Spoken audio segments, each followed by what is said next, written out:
So basically, MyeongDong Topokki, we position ourselves in a fast casual kind of concept. So Gen Z is your main clientele. Gen Z is our main target. Aga, how many % of your clientele is in Gen Z? According to our data analytics, we have around 70 to 80%. Really? Especially ladies who love to patronize these Korean restaurant offers. Yeah, so that's from our data analytics. Serious? Right, 80% Gen Z? 80% Gen Z. Wow, that's a crazy business. Yeah. I never knew Gen Z could make an empire out of tteokbokki.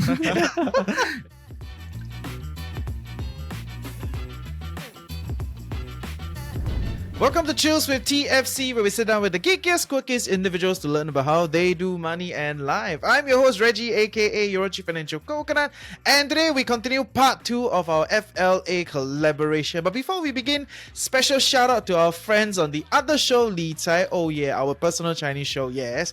Check them out. They also went down, and talked to a lot of different vendors, but interestingly, they cover all the Taiwanese brands, like, your boba tea, your Taiwanese kebab, and then all that stuff. So check them out and see if there are any interesting Taiwanese franchising opportunities for you. But today we focus on the bigger boys, right? So last week I think we talked a little bit about like gym power, we talked about cloud retail, some of the more vending machine type small capital business. Today we join the big boys, right? So we have Brian from Clippers, which is a barber shop, and we have Darren from TheJellyHearts, that very cute jelly hearts, and most importantly we have Vincent from MyeongDong Topokki, right? Essentially the K-Wave guys. So let's see if any of these fit your palate and fit your investment goals.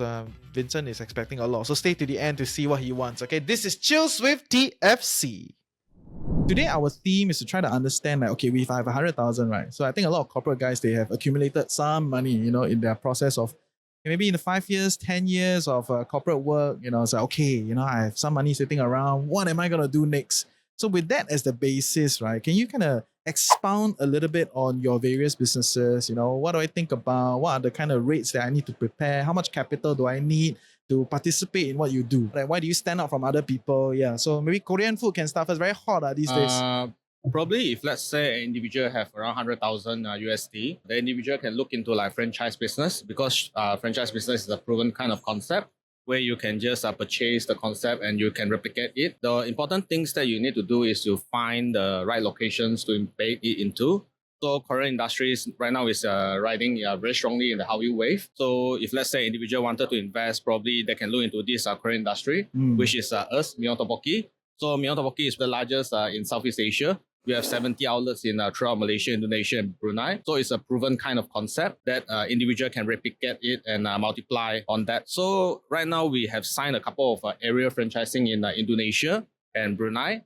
So what about here in Singapore? In Singapore, we are looking towards a master franchise, reputable kind of business partnership with them. Okay. Because once we enter into Singapore, we are looking throughout the global kind of expansion. Okay. Yeah, because Singapore is the global hub of Southeast Asia. So it's a very, very important hub for us to look into international markets. So even though we are founded in Malaysia, but we are halal kind of a concept.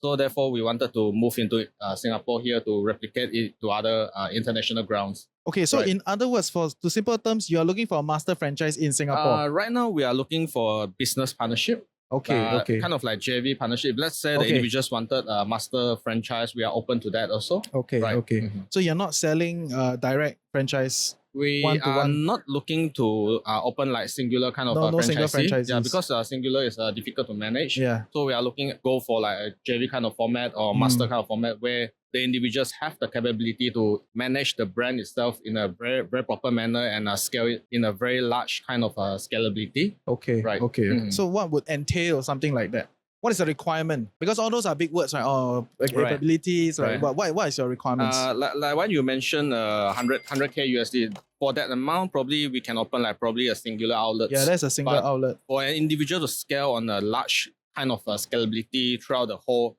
nation or throughout the whole region, we are looking into like bigger boys to come in for an investment. So we are attracting big boys to invest in this very once in a lifetime opportunity like this Korean industry. 5 million? We are looking at around 2 to 3 million. Okay. Yeah. So with that, you can open like regional kind of expansion towards that. Okay. Right. And what is the target number of outlets you need to open? We are targeting the outlets at 100 outlets this year. In Singapore? No. Singapore, probably we are looking at around 8 to 10 outlets. Okay, 8 okay, to 10. okay. That's the maximum we can go with. Okay. But Singapore, not a lot of yeah. people to eat Korean food. Right. Mm. Okay. Right. Fair. Okay, cool. What about you guys? Like, what is the kind of participation structure that I can go with your team? For us, Clippers Barber, we are very much looking for a single unit type of franchise owners lah. So having said that, you were mentioning about 100,000, right? Yeah. I mean, with inflation and everything, actually, you need a little bit more lah. Okay. Tell me how much I need. Tell me. So normally what our franchise owners would do, right? They usually have partners. Yeah, so they like two of them come together, and then they accumulate a bigger amount of fund. Okay. In fact, for us, it's just still within the 200,000 region lah to start off in terms of franchise fees, in terms of the renovation fit out, and in terms of preparing 3 to 6 months of cash flow lah. Yeah, so all these are important. Can you run us the breakdown, like specific? How much is the fees? What's the estimate for reno? All that stuff. In terms of the franchise fees for Clippers Barber is at 45,000 for a period of 5 years. 5 years. Yeah, and all the training for the franchisee as well as for the barbers are all included. In fact, even for marketing as well, in a sense, doing all the graphics and all this opening promotion in terms of designing for you, everything is already covered inside that 45,000. Yeah, in terms of renovation, we are looking at, depending on the size of your shop, we're looking at maybe with a range of about 50 to 60,000. Full renovation, including equipment and fittings and all this. Yeah. How many seats? Quite important, right? The number of seats in your business. So we are careful in terms of choosing locations. We want to look at the traffic as well. Yeah, if it's a very busy location with MRT linked, right, then you probably need to look at least 4 stations type lah. So 4 stations type, then you have all the equipments and fittings for the 4 stations lah. Yeah, so still within 50 to 60,000. Okay. And then working capital? Working capital, you probably need to cover at least 3 to 6 months. We are looking at maybe preparing about 20 to 30,000. But just to stand by. Yeah. Why? Because I'm an accountant lah, so we have to be really accountant really, extra cautious. Important. Yeah. You have to prepare in case you need them. But more importantly, you're actually receiving cash on a daily basis. Yeah, and the money goes directly to your account. So it's quite easy to manage in a sense. At least you will be able to cover either the rent part or the labor part of it, right? Yeah. Then from a single franchise unit, right, is there like a royalty structure that we gotta pay you? Or for Clippers Barber, we collect royalties on a monthly basis. It's 7% of your sales revenue. Okay. Yeah. Okay. And what about you? So how can I participate with you? Okay, just now you were talking about like 100,000. Yeah. So I mean, in terms of how to start a business with 100,000, everybody have a concept like, go franchising is always more expensive because you have to pay a franchise fee. Yes. But let me go through why actually franchising is actually cheaper than you start out your own business. That's for example F&B. When you want to start a single unit like yours and like mine, basically if you want to start up, let's say for example, you want to start a cake shop, definitely you need somewhere to bake your cake. And it's not cost efficient to start up a central kitchen just to have 1 outlet. So in that case, if you want to start up 1 outlet with a kitchen involved, minimum you need about 300 square feet because your shop front need about 150 to sell because for the display of equipment and display of cakes. And you need another about 100 plus square feet just as a kitchen. So in total, you about 300 square feet. And with that kind of setup, you need more manpowers. At the same time, renovation costs will be higher in term. So all these factors add into it compared to, let's say, with a support from franchisee or from franchisor. I mean, we have all the central kitchen involved. All the manpower is done. So all you need is a place just to sell, which you might reduce to the size of just selling is about 150 or even higher is 200 square feet. In terms of rental size, you already reduced by half. Same goes to the manpower. It can be reduced by half because you only need someone to stand there to sell, just like a retail staff. If you calculate all this in, the setup cost, it might almost be the same. And to the running cost itself, and actually franchising is actually lower than you start up a business yourself. And I also looked through the numbers involved, the numbers that you start out your own business and you think that your way will work is all projected only, estimated. But what we've been doing for years is actually proven. That's why we are still here. Yeah. So in that case, you want to compare your proven way or your not proven way, who have a better success rate, then obviously franchise is a better choice. Another way, you take about 100,000 is closer to my brand. Because for my brand, when we start up, on my almost slightly above 100. 100 honestly, because as you said, inflation, all this, is a bit tight. But if you really calculate in terms of setup costs, if you minus off all the deposit, definitely for me can be below 100. Because you take it involve like, okay, you need a deposit here and there. So your actual spend amount is actually below 100,000. For example, my franchise fee is actually lower, 30,000, but lower in the sense of quantum. It's okay. But it's only This for is 3 not years. pasar malam, huh? Yeah. No need to compare this way, right? Yeah, But you just for share him, your... it's 5 years, Yes, 45,000. But yes. for me, it's 3 years, 30,000. 30,000. Okay. Lower in quantum. But Okay. if you turn in terms of per year, Per it's year, slightly they're more different. expensive, yes. So 30,000 and renovation, my one slightly lower because I have more equipment to display. Renovation maybe about 30K, equipment about 10 plus K. So in terms of all add up together, it's almost the same. You have the deposit and the manpower, miscellaneous add up a bit above 100K. But if you minus off the deposit, it's definitely below 100,000. Okay. So the model is already proven. What you need to do is just to get someone to go over and start up. Okay. All the models, all the procedures is all taken. I even have franchisee now who just signed for me, a franchisee. He even want to ask, hey, can I take over one of your existing outlet with a proven record? We show them the numbers. Yeah, definitely. We can show you these numbers and it's a proven record and they are willing to pay slightly higher. Because if you are paying 100,000 to start out with something new, yes, franchise already have a higher percentage of making money. But if you get somewhere that is already proven, basically you are almost at a zero risk factor. Yes. So you are just paying a bit more premium. I can say that I forgo 1 year of profit, but I already proven. So that at least the next 3 years, I'm more safe that I can, as long as I can carry on franchise and carry on the rental there, I'm safe. So in terms of franchising, also consider another model. I have a recent example. One of my franchisee renew a term, which is the 4th, 5th year. So I have signed a new franchisee. And this new franchisee told me, I'm actually looking at this unit that you are operating now. Can I so-called take over this unit? I said, sure. It's all in terms of dollar and cents. So I tell them, before I even approach, this current unit actually is owned by the franchisee you just signed. So I said, okay, were you willing to pay this amount of premium for this unit? Then we calculated about 1 year kind of premium. They said, fine, no problem. So when he's agreed, I go to approach this franchisee. Do you want to let go of this unit at this price? He said, why? I'm making money. Why I want to let go? But I tell them, yeah, you're making money, right? You already worked 4 years here. You already know how to set up, proven record. You know what to do. Why you don't take that money, which is a few times of what you invested, and take that money, pay me a franchise fee, and franchise another unit from me, and start from fresh? Isn't that more convincing? And you can start afresh. Yes, that one you have lesser chance, not as good as current one. But then again, you already have your proven ways of doing it. So you already know how to do it. Why don't you take the money, put in your pocket first, and also take a bit for me because you're going to franchise another unit for me, and you start off another one. It's a 3-win situation. Win for him because the first one who pay the extra premium to have a sense of guarantee. Win for him, he already proven record. They take the money and keep. It's like another sales of property, right? Something like that. So, and win for me, he franchise again, I have more outlets. So it's actually 3-win situation. Fair. That is quite cool. Cool. Maybe can you paint us a little bit clearer picture, around like how do I operate as a franchisee with you? You have a central kitchen, you have everything. So essentially, I just rent a store and then hire someone and then you send the products there, basically we sell, that's it. Yeah, basically it's as simple as that. Because their way is a bit more bigger scale. Yeah, My one is a more smaller scale because the unit are more smaller. Yeah, QQ, and I've seen them easier around. to operate. Yeah. Basically, when I tell my franchisee, before you think of profit, calculate your losses first. How much you willing to lose? If you know how much you are willing to lose, you already know that this amount that you are going to lose. And definitely no shop will be zero sales one. No matter what, you still have some sales. Still have some confidence cash flow is there. Yes, because in F&B, all these are other than because we are B2C, cash is daily in. Yeah. Not like B2B, you have be so-called Like tied out us, with your like cash us. flow. Yeah, our cash flow is 6 months one. Yeah, correct. Yes. We are just coming in. So to operate my one, it's quite simple. As what you mentioned, just franchise, get a unit that is comfortable, your size, and a good location. Location is really a very important point. Sometimes good location the sales can be double, but also don't overconfident.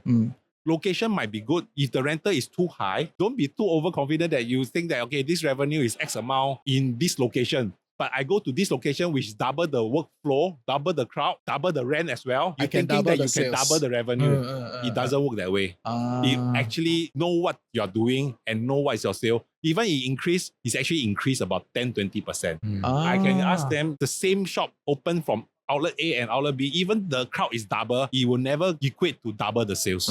Okay, fair. Can I ask a little bit about like ROI? Like what am I thinking of? Like if I put in the money on the average average franchise, how fast can I get it back? I can think to be safe side about 15 months. 15 months. About there. Okay. But I can say some of franchisees, they work well, they control their costs well, can be as fast as about 6 to 8 months. Wow. To a longer way will be 2 years. 2 years. 12, So that is months. That's a bit your further, worst record worse lah. The 2 years. So 15 months is a fair because you start off 15 months, the balance of because normally 3-year franchise. So 21 months of profit. After then you renew again, you just pay the franchise fee. After that, the next 3 years is all profit. Normally, if you are thinking of franchising, don't think of only the first 2-3 years. Think of a second term. Second term is the time that you really start to make money. Okay. All my franchisees so far, when they started one franchise, on the second term, they will tend to ask for the second franchise so that they have a better so-called COG percentage, cost of good percentage. Because when they order more, definitely I also can give them better discount. Quantity is there. We have the same manpower, we can produce more. Then they can have better COG. They can have better manpower distribution as well. This also save costs. Okay. Yeah. That is very cool. What about you? Give us some insights. Your business, how to be successful, and all that jazz. So for barbershop concept, the hair concept is a very evergreen business lah. Everybody needs a haircut, right? Yeah. So importantly, like what Darren has been sharing about, location is very important lah. So we try to find good locations where there's pretty decent footfalls, and of course nearby anchor tenants lah, like supermarkets, like big fashion brands. So they kind of like bring people to you. Yeah. So what we do over at Clippers is that we make sure that we train our staff well. So the training, everything is actually done at the back end at our office. So we actually train our franchisees staff lah, as in the barbers, in terms of customer service, in terms of as well as their haircut skill set as well, to make sure that they are up to par lah. Yeah. So I think starting out for the franchisees is something very new to them. In fact, I don't know how to cut. Neither my partners know how to cut. Neither any of my franchisees know how to cut. Yeah, but it works. Yeah, because we rather start a business that works without you. And that's truly a business, right? Than you working inside the business. Okay. Yeah, because many of my franchisees, they are in the corporate and they are busy with their career, right? So they are looking out for something of a passive stream of income. Yeah. Yeah, so that's something that they actually could see that having a barbershop can work without me. Yeah, so that's why it is something that is exciting for them. Yeah. Yeah. So having said that, how can they be more profitable? Yeah. In fact, what we do is that we focus on the first shop first to make sure that they are comfortable, they are profitable, and the ROI within a specific time range lah. So in fact, you can actually see the ROI coming in.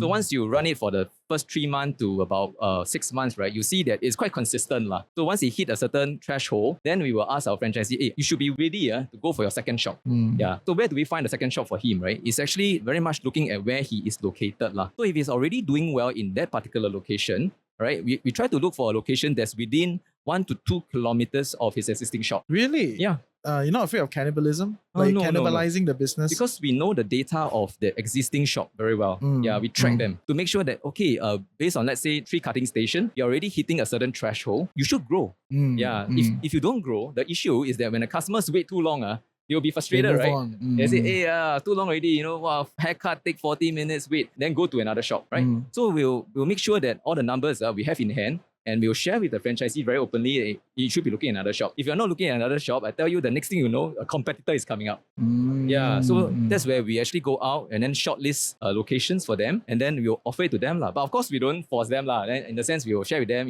this is the location, and we see the suitability for that. Would you like to open? Yeah. So of course, if he doesn't wish to open, we will then look for another franchisee to consider lah.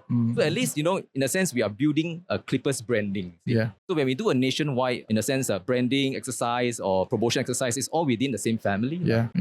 Okay, fair. So then what is your ROI? His is 15 months. Yeah. Okay. F&B ROI is faster lah. Really? F&B ROI is faster? You can say that some sort or another because our setup fee in a way that is not so high. Yeah, because today we are I more learned. labor intensive in a way for normal F&B. But because my franchise is like, we have our back end ready to support. Because for them, it's like off in the shop itself. So setup fee, everything is slightly higher. Definitely, in terms of revenue, I can't really compare F&B. Yeah. So I want to add on just now, you say like you employ people. So franchise and start a new shop. When I ask the franchisee, you want to be self-employed or you want to be employer? Some self-employed and employer is different. Self-employed, you are starting out a business yourself and do everything yourself. This is called self-employed. Employer is somebody work for you. So it's your own business, but ask yourself, do you want to be self-employed or you want to be the employer? Okay, So fair. that's about ROI, I think quite comparable.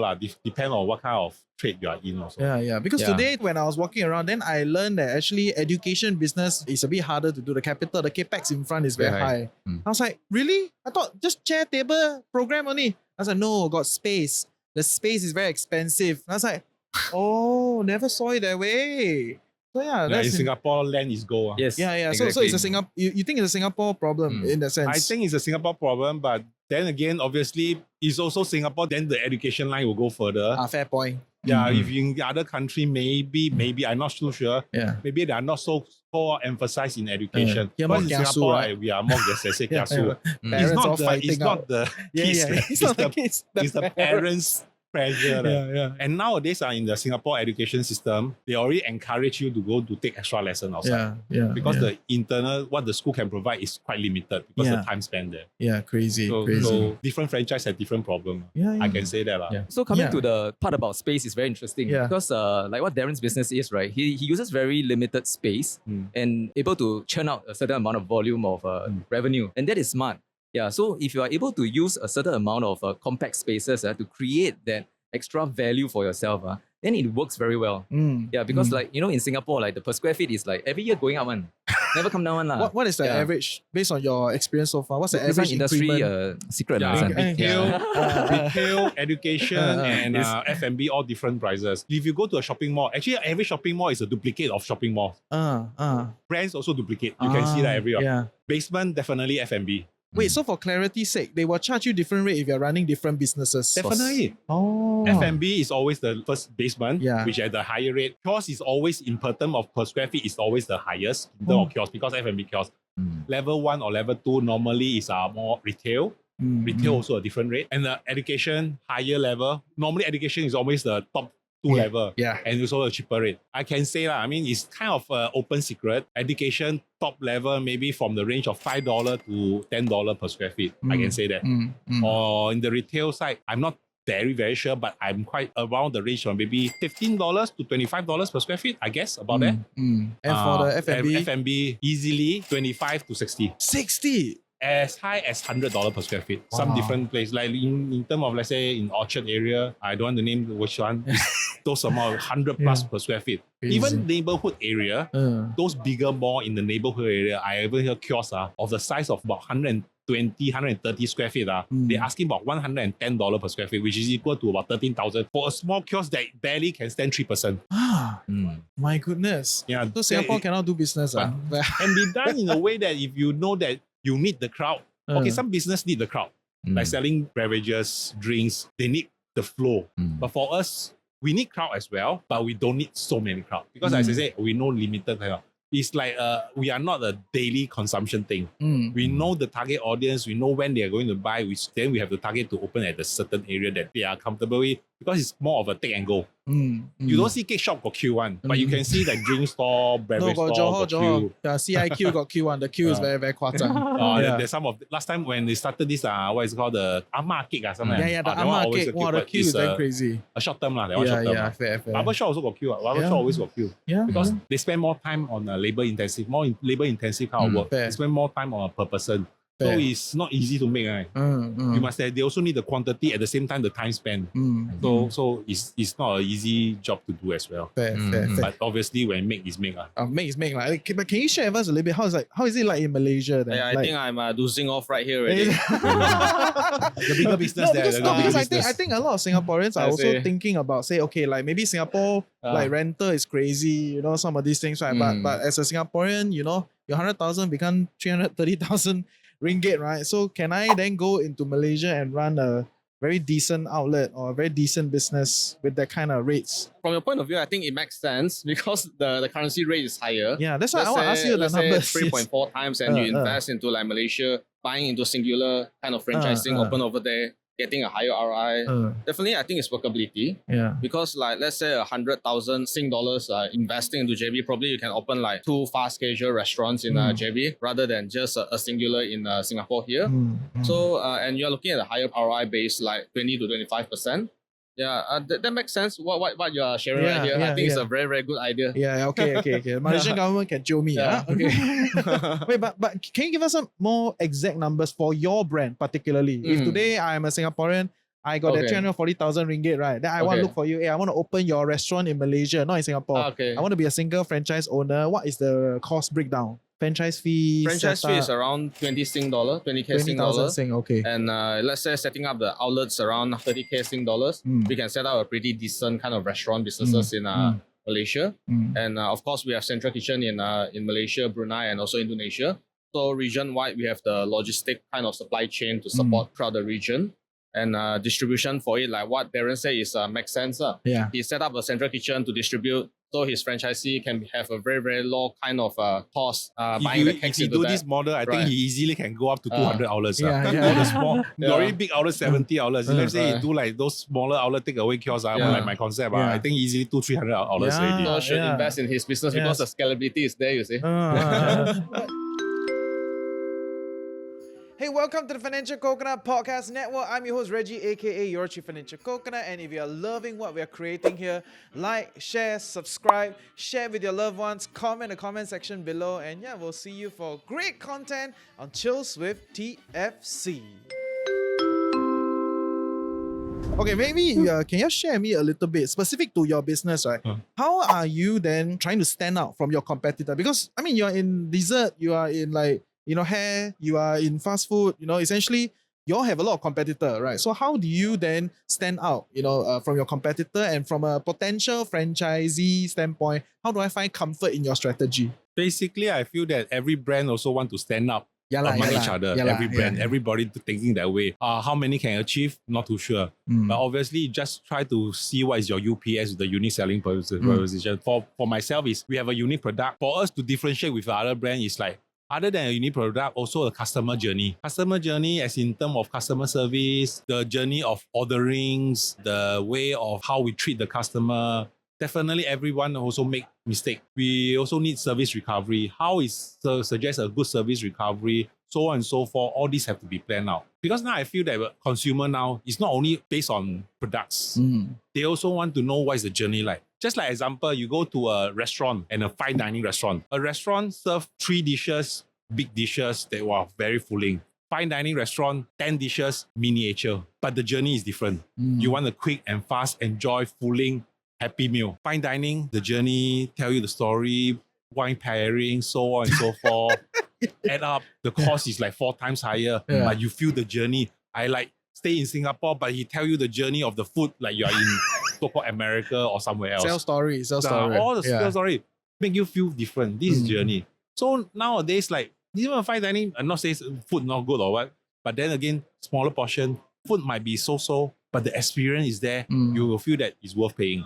So now I feel that, like, even for barber shop, restaurant shop, I feel that as long as the journey for him, easy. You don't have to so-called tell him what to do, because they have all the standard there. Standardized procedure, what to do, what you already expect, you know what to do. So this is also part of service. That is how you stand up. But specific to you, right? Actually, I look at your product, right? Not very special in that sense, but you survive the test of time, Yeah, cannot be no competitor throughout your journey, right? Confirm some people try to compete with definitely you and there is competitor try to copy us. Yeah. But then But again, you're the last standing. Everywhere I see is you only, I don't see any other jelly and cheesecake thing basically anymore. because how we outstand ourselves is the production.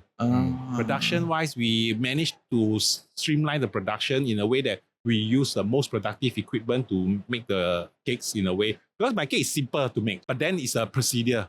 It takes time. So my competitor think that, you spend more time. ROI not there, but we have the way to do it. So in other words, as a franchisee, I work with you, your margins are the best. So over Definitely. time, I just stick with you. Yeah, rather than definitely. sell another cheesecake. So that is your business strat. Yeah, it's correct. Like what you mentioned, we are the last one standing. There must be a reason. Yeah. We already have our proven record. Yeah. Might not have a lot of outlets, but we are building slow and steady. we are still not ready to open in overseas yet because I feel that my local base is not that strong enough. So I want to build a better local base, and to scale up overseas, just have to get some investor like Vincent.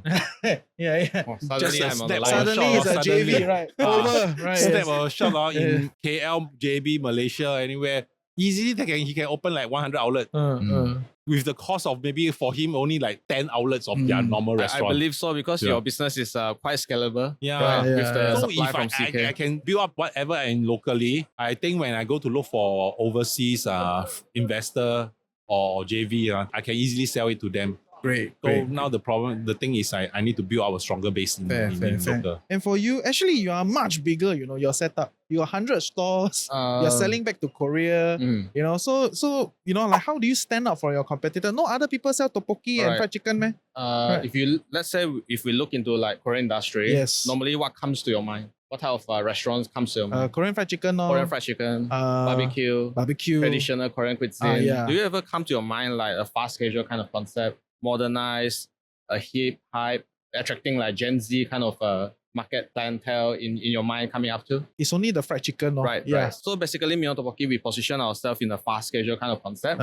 Similar with like Chipotle, Five Guys, Shake Shack. It's kind of like in a very friendly, acceptable way for the Gen Z to come in and dine in the concept rather than being a traditional kind of Korean industry. So that's the niche market that we tap into, and that's how we're able to scale to where we are today. Right. So Gen Z is your main clientele. Gen Z is our main target. Aga, how many % of your clientele is in Gen Z? According to our data analytics, we have around 70 to 80%. Really? Especially ladies who love to patronize these Korean restaurant offers. Yeah, so that's from our data analytics. Serious? Right, 80% Gen Z? 80% Gen Z. Wow, that's a crazy business. I never knew Gen Z could make an empire out of tteokbokki. Korean drama play a big part as well. Yeah, play a big That's why. part. So, Yeah. so then if during a Lao time of Korean drama, do you see your business also Lao? Or is there never Lao in K-Wave? We would say that Korean cuisine is kind of like becoming a culture to whole world right now. Yeah. Example like how Western cuisine falls into our culture during the 70s, 80s, 90s, and how this Japanese food on around 90s to 2000, the 20th century.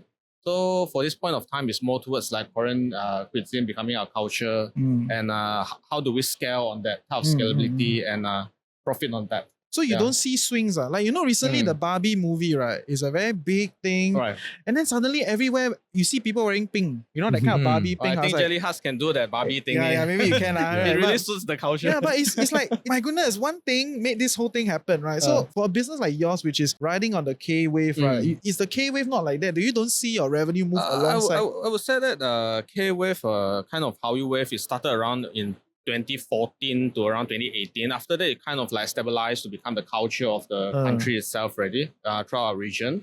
So it's quite stable at the moment, and it's like in a slowly increasing kind of scales throughout the region. Okay. Rather than like up and down kind of wave. Yeah, so it's a staple already. It is quite stable at this moment. Okay, Yeah. fair. Great. Hopefully you find your JV partner in Singapore. Thank you. Okay, I hope you can introduce a few to me. Yes. Later I'll drop your contact. But last one from you. How do you stand out as a barber? Outlet, because there are a lot of gentlemen's one, the atas, the leather chair one, a lot of pattern, Actually, it's just cut hair only. But how do you become the brand of choice? Okay, importantly, service comes into play. Okay. I mean, we are in the service trade, right? So in terms of how we treat the customer is important. So that's why we focus a lot on training, right? And second of all, at the same time, we need to also look at how we engage our customers so that they feel an affinity to your brand. Yeah, so just kind of like a teaser. Yeah, because at the moment, we also want to, in a sense, how do we engage our customers in terms of riding on the IT wave? Yeah, so now we are already cashless, right? Everything is cashless, kiosks and everything. But customers also feedback. They say, hey, I do not know when is my turn. So I buy a ticket already. So I have to wait at your shop, look at the queue number, and then before I know it's my turn, right? Yeah, so what we are going to do is that for Clippers, we are developing an app. Yeah, so how do we stand out? Because you have to be on the forefront of how things are moving. And when people are using IT in their daily lives, we have a mobile phone everywhere we go, right? So you should leverage on that part of it. So what we're going to do is that we're going to do up an app. And this app, right, you can actually buy the ticket on the go. So you can be at home or you can be at, in an MRT and say, hey, maybe I should go for a haircut. So you just click on it and choose your most convenient barber shop that you wish to go for, and you can make a payment straight away. You don't even need to visit my barber shop to buy a ticket. Yeah, at the same time, after you have made the payment, immediately, you will see that, oh, my queue number, oh, I'm second on queue, I'm third on queue. So you can be like, everywhere. Yeah. And you can even buy a drink first or even before you head back into my shop. Yeah. So what we see is that we have to make use of IT. Yeah. And then even though we are still doing the same thing of haircut, but when people compare and say, hey, I'd rather go for Clippers Barber. Everything is so chic, everything is I know. Then you will roll out concise. membership, right? And then like got token one all inside, right? All the so strategies, loyalty, rewards and everything. Yeah. I see a lot more and more of these kind of brands doing like the coffee guys. A lot of them are using it. I was like, oh, it's quite engaging, huh? That's right. Yeah, but you don't see barbershop doing it. Yeah. Okay. Before you purchase, can you see what is your queue number first before you purchase? Oh yes, exactly. You can see your queue number. Yeah. So you must be spokesperson. Say, thank you. The right question. You must see because if let's say I'm an MRT, if the queue is only two more person, then I must wait a while. Then I take 2 more stops to the next MRT. Right, that one only left 2 person. Is it? So the control is in the customer's hands. Okay. In closing, maybe you can take a little bit of time to talk about who are you looking for. What type of partners are you looking for in your current phase of your business? Just reiterate it, and then like where can they connect with you? How do they get to know you? Oh, okay. For me, basically, as I said, I mentioned to start out locally. I'm looking forward to like start up maybe at least about 20 to 35 outlets in Singapore to get more partners, to get more brains in. Because sometimes when I think I'm doing correct, it's also got rooms for improvement. With more franchisee coming in, they might give me some new ideas to improve. When we have a stable local, I also can try to go into a different region, different countries to get a master franchise out. So locally wise, targeting maybe another few more franchisee. At the same time, I also aggressively opening on my own. I hope that by next year end, I can reach 20 outlets. In the pipeline by this year, I should have about 14 or 15 outlets. How can they get in contact with you? They can always go to my website and email through there or direct email to me at darren@TheJellyHearts.com.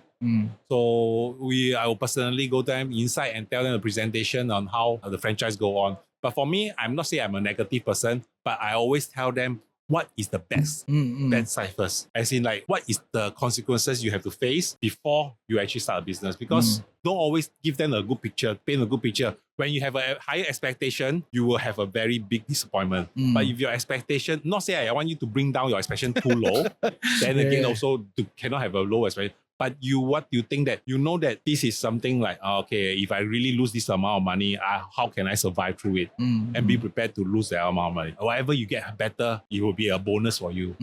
So this is how I foresee. Normally, this is how I talk to my franchisee. Great. Might be a different way of approach, but I do not like to paint a nice picture, but instead of give a more realistic picture, because I'm not a typical salesman, but I want to tell people that I want to get franchisee in terms of sincerity and see how it goes, because I think sincerity is the thing that we can work a longer way. If I paint you everything is nice, it's all the short term. Yeah. We will not have return customer or so on and so forth. Fair. Nice. And yourself? We are looking for like-minded individuals, right, who wants to operate a passive income franchise. Yeah. So apart from that, an important element that we're looking for potential franchisee is that you need to have good management skills. Yeah. You need to learn how to take care of people. In a sense, whatever you are doing right now, you must already have that skill set. Yeah. In fact, we are just talking about taking care of a very small team of barbers. But you see, it's like a cycle. When you take care of your barbers will take care of your customers. And the customers will then come back to your shop and spend money, right? So it's like a cycle. So currently, we are operating 22 outlets in a matter of just 2 years. Yeah, so we are growing really quickly. So total, we will have 29 shops by the end of the year, or maybe even more. So as we grow, we are targeting to have about 50 shops in Singapore. Yeah, as you are aware, the government is bringing in a lot of people into Singapore, building a lot of buildings, ECs, condominiums, and HDBs as well. So having said that, more people are coming in. So this business is poised for growth, and you will see this coming up in the next 7 years. More by heads to 2030. settle. Yeah, more and more people are coming in. More heads to cut. Yeah. So where can they get to know you? How do they contact? We are available. You can get connected with us through our website. Or in fact, you can email us at franchise@clippers clippers.com.sg.